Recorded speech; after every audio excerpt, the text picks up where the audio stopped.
Olá pessoal, tudo bem com vocês? Que bom estarmos juntos aqui mais uma vez para fazermos um estudo, uma reflexão de de um capítulo interessantíssimo do livro Pensamento e Vida, né, de Emmanuel, através do nosso querido Chico, e justamente na lição um, onde o Emmanuel nos fala sobre a mente, né? Esse importante, essa importante sede do nosso espírito, né? O que ele fala a respeito, a comparação que ele faz da nossa mente. E é justamente disso que nós falaremos hoje. Ele fala sobre a mente como um espelho da vida, né? Um espelho onde esse espelho reflete muitas coisas, né? Então ele diz assim que a mente é o espelho da vida em toda parte, né? Toda parte nós estamos refletindo a nossa vida, aquilo que estamos vivendo. E aí ele vai dizer para nós que todos nós, seres espirituais, nos comparamos a um diamante. Um diamante que, como é tirado da terra, bruto, né, ele é levado para um lapidador e esse lapidador vai trabalhar esse diamante e deixá-lo lustrado até o ponto em que ele possa refletir a sua magnitude, na sua beleza, as luzes, né? Reflete a luz. Então o diamante se torna uma peça valiosa, uma peça rica, né? Então ele compara o ser humano que vem da animalidade, como todos nós, né, em evolução, e atingimos um despertar da consciência também, mas que somos também levados para um lapidador, e esse lapidador é Jesus Cristo, o homem integral, que vem para nos ajudar nessa escala evolutiva, para que nos tornemos como um diamante valioso, que façamos brilhar a nossa luz interior, porque todos nós somos criação divina, onde Deus, né, ele é o Criador e reflete com a sua beleza toda a sua criação. Então nós precisamos nos aperceber disso também. Então ele começa fazendo essa comparação e ele também diz assim que ele estudando a posição espiritual em que ele estagia, o próprio Emmanuel e os espíritos é, que estão nessa categoria, que ainda são espíritos que não são do nível de angelitude, e eles consideram que nesse nível em que todos nós estamos estagiando no momento, já temos um despertar da nossa consciência. Então, é possível que nós possamos aprender a compreender já as coisas espirituais. Então, nessa faixa evolutiva que nós temos. Então, precisamos compreender, a dominar e conhecer melhor o nosso interior para dominarmos melhor a nossa mente também, não é verdade? Então, é isso que ele fala.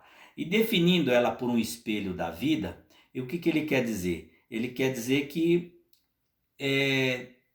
o espelho da vida tem um coração. E esse coração ele reflete na nossa face, né, aquilo que a gente traz dentro de nós. Mas para refletir na nossa face, logicamente precisa passar pelo nosso cérebro, né? Precisa ser colocado, né? Circulado e vai refletir na nossa face no modo de se expressar. Então nós podemos ver aí que muitas vezes, como naqueles emotion que às vezes a gente envia através do WhatsApp para as outras pessoas, né? Aquelas carinhas já fala muita coisa, né? A carinha triste, outra carinha alegre, outra de coraçãozinho nos olhos, cheio de amor, cheio de gratidão, outras carinha com dor de cabeça, outra com a carinha tá com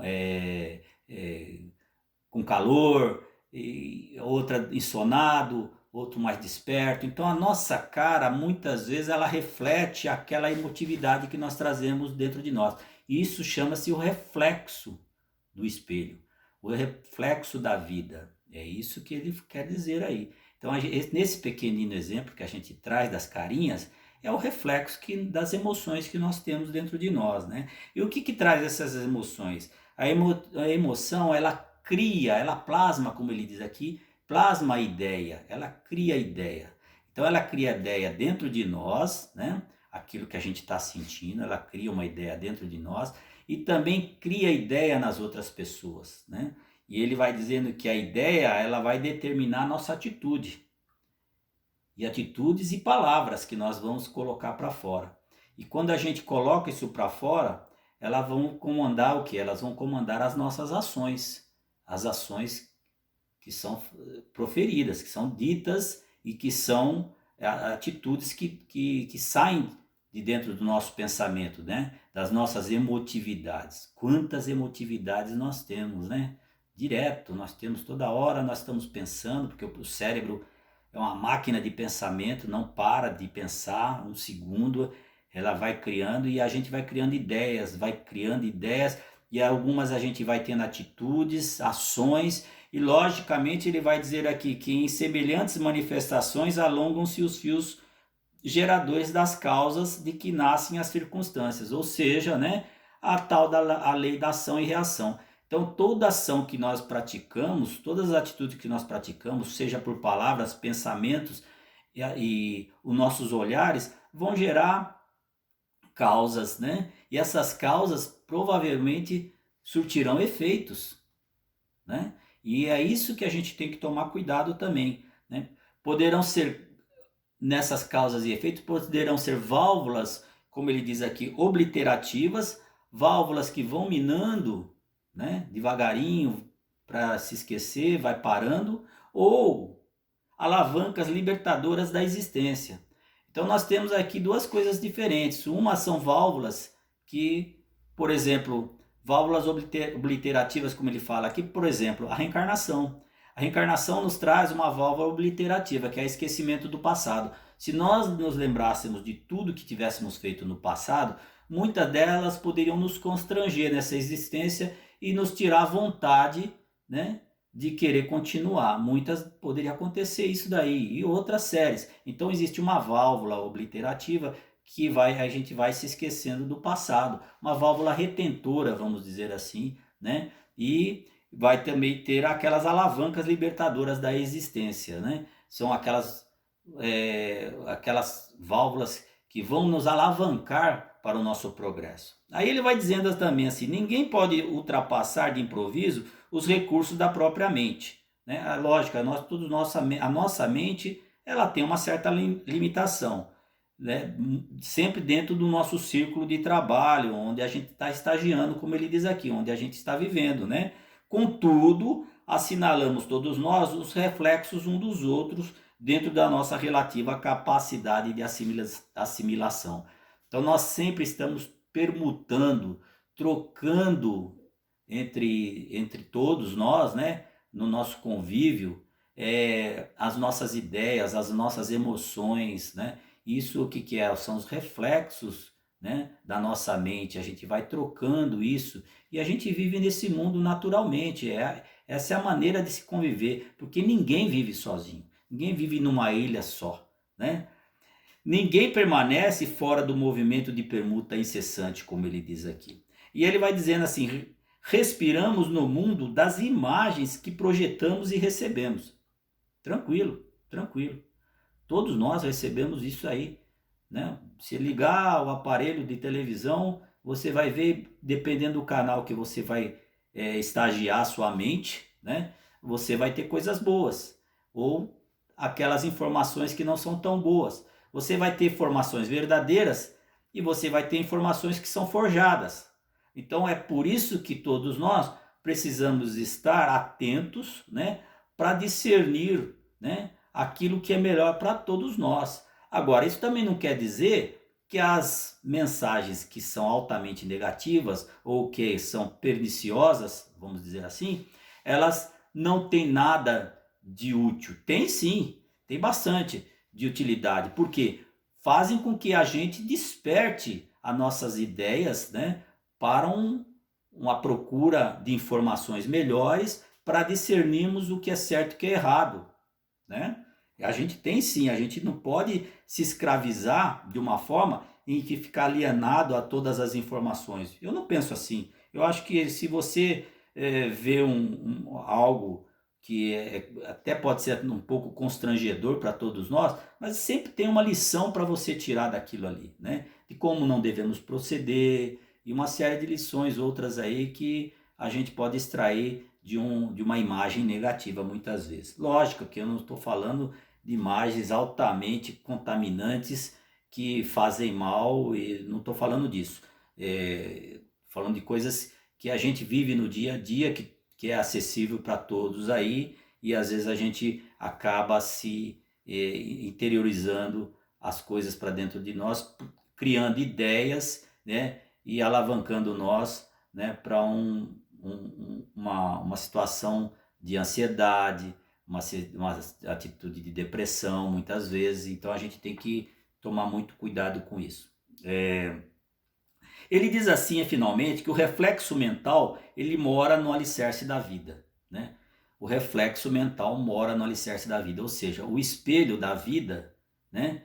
O espelho da vida, que é a mente, onde nós pensamos, quando ela produz, né, algo, ela vai refletir em alguém ou em nós mesmos, né? Então, esse é o reflexo mental. Nós falávamos numa outra oportunidade do reflexo mental dos hábitos, né? Hábitos que nós trazemos de outras e hábitos que nós adquirimos nesta também. Então, são reflexos da nossa vida mental, o espelho da vida. Refletem-se as criaturas reciprocamente, na criação que reflete os objetivos do Criador. Então, Deus é o Criador de tudo. Deus, quando ele faz a sua criação, ela reflete em todos nós essa criação, né? Tudo que está ao nosso redor, tudo que nós conseguimos ver e o que nós não conseguimos enxergar também é a criação de Deus, né? E ela está intrinsecamente ligada a todos nós, né? De uma certa forma, essa criação de Deus, ela vai refletir na nossa existência também, né? Eu gostaria, antes de encerrar nosso estudo de hoje, eu gostaria de falar de uma liçãozinha que eu vi, uma historinha rápida, curta, do livro A Vida Escreve, de Hilário, e do espírito de Hilário, onde Chico e Valdo Vieira, eles intercalam as historinhas. Um livrinho muito bacana, chama A Vida Escreve. E na última lição ele fala sobre a luz, né? A criação da luz. E ele fala que Tadeu, o apóstolo, pergunta para Jesus como a gente faz para reconhecer, estar no reino de Deus, né? Para que a gente possa evoluir de tal forma para que a gente se sinta no reino de Deus, né? Então Jesus olha para o céu, vê as nuvenzinhas que nem ovelhas passando naquele céu azul, e aí ele fica refletindo e fala para Tadeu assim, ó, e conta uma história, que numa tempestade, muitos homens estavam do lado de fora, muitas pessoas, homens e mulheres, crianças, estavam do lado de fora, e ameaçou uma grande tempestade. E ali próximo havia um casarão muito grande, com vários quartos, mas era abandonado. Todos correram, como eles estavam num descampado, correram para se abrigar nesse casarão.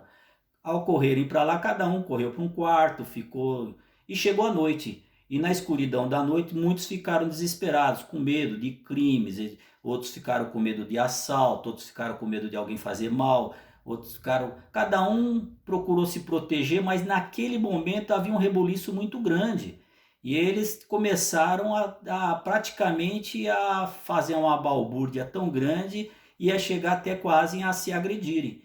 Então Jesus disse que um homem passava do lado de fora e ele tinha uma lamparina. E ele passou do lado de fora e viu aquele barulho e resolveu entrar. E quando ele entra, meio que desapercebido pelos primeiros, ele começa a adentrar, passando pelos corredores, e muita gente que enxerga a luz viu que não tinha nada de tão pavoroso assim com as outras pessoas, começa a enxergar o balbúrdio que vinham fazendo, as loucuras que vinham falando, e de repente o homem passa e indica praticamente o caminho de saída, né? E as pessoas mais tranquilas acabam saindo daquele casarão, encontram a porta libertadora daquela casa. Jesus conta essa história para Tadeu e Tadeu fala, como devemos então, mestre, fazer para a nossa redenção, como nós devemos fazer? Ele fala assim, você deve fazer aquilo que esse homem fez, né? Levantar a sua luz, né? E procurar melhorar cada vez mais a sua luz e dentro dessa sua luz, se você puder fazer algo para ajudar as outras pessoas, faça também. Tudo que você fizer levantando a sua luz para ajudar as outras pessoas, isso você está fazendo para Deus. E todas as outras coisas que virão serão por acréscimo a você, né? As outras coisas boas virão por acréscimo. Não se preocupe. Então, levante a vossa luz, brilhe a vossa luz, né? E todas as coisas se darão por acréscimo, né? Eu digo essa historinha porque se nós, né, de fato, fazermos brilhar a nossa luz, o nosso reflexo mental para as outras pessoas farão com que essas pessoas também busquem a porta libertadora. Busquem da mesma forma que nós estamos buscando, através das nossas atitudes, dos nossos bons pensamentos, a porta libertadora, né? E que essa porta libertadora, né, de fato, possa ser a grande felicidade que nós estamos buscando, todos nós, né? Essa é a mensagem de hoje, né? Esse é o nosso estudo de hoje, o reflexo da vida mental, do espelho da vida, né? E queria dizer para vocês que a nossa filmagem de hoje está sendo feita através de um espelho, né? Se vocês olharem bem aqui, a moldura, né? Não estou falando com vocês diretamente de olhar na câmera, porque a câmera está aqui e ela está refletindo a minha imagem, né, através do espelho. Que a nossa vida seja de amor, né? Que a nossa vida seja de caridade, fraternidade e que Jesus seja sempre o nosso lapidador. Que Deus nos abençoe, fiquem todos na paz, que assim seja, graças a Deus.